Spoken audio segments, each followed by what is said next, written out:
Secular রায় বিনা প্রচারণায় দুটি মানুষকে পশু কাটার অস্ত্র দিয়ে মেরে পুলিশ অ্যাম্বুলেন্স আসতে না দিয়ে হত্যা যদি ফাঁসির যোগ্য না হয় তবে আর কি হবে। এই রায় সেকুলার রায়। 13 জন শুধু যাবজ্জীবন, 20 জনের বেশি যাদের বিরুদ্ধে কেউ কেস দেয়নি। হরগোবিন্দ বাবু এবং চন্দন বাবুদের পার্টি তাদের পরিবারের পাশে দাঁড়ায়নি, উল্টে তাদের দলেরই একজন বড় নেতা এবং উকিল এই দাস পরিবারের বিরুদ্ধে খুনিদের হয়ে ভোটে দাঁড়ান, যাতে 2024-এ মোহাম্মদ সেলিমের তৈরি জমি মুর্শিদাবাদের হাতছাড়া না হয়ে যায়, যাতে হুমায়ুন বা কংগ্রেসের সাথে হাত মিলিয়ে বহুদিন পর আবার বিধানসভায় ঢোকা যায়।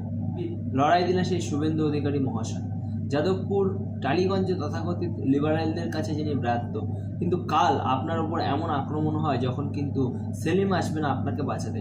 হরগোবিন্দ দাস, চন্দন দাসরা গতবার সেলিমের ডাকে ব্রিগেড গিয়েছিল, কিন্তু তাদের পাশে কিন্তু আজ ভারতীয় জনতা পার্টি। শুভেন্দুবাবু ঘোষণা করলে উচ্চ আদালতে যাওয়া হবে এই সেকুলার রায়ের বিরুদ্ধে। আজ হাঁসখালিতেও বিচারের নামে সেকুলার বিচার হয়েছে, সঠিক বিচার চাই। রাজ্য সরকার কি উচ্চ আদালতে এই 13 সেকুলার খুনিকে বাঁচাতে আমাদের করের টাকায় অভিষেক মনু সিংভি বা কপিল সিব্বলদের নিয়োগ করবে নিজেদের সেকুলার ব্র্যান্ড ধরে রাখতে? সেটা দেখা যাক, ভবিষ্যতেই বলবে।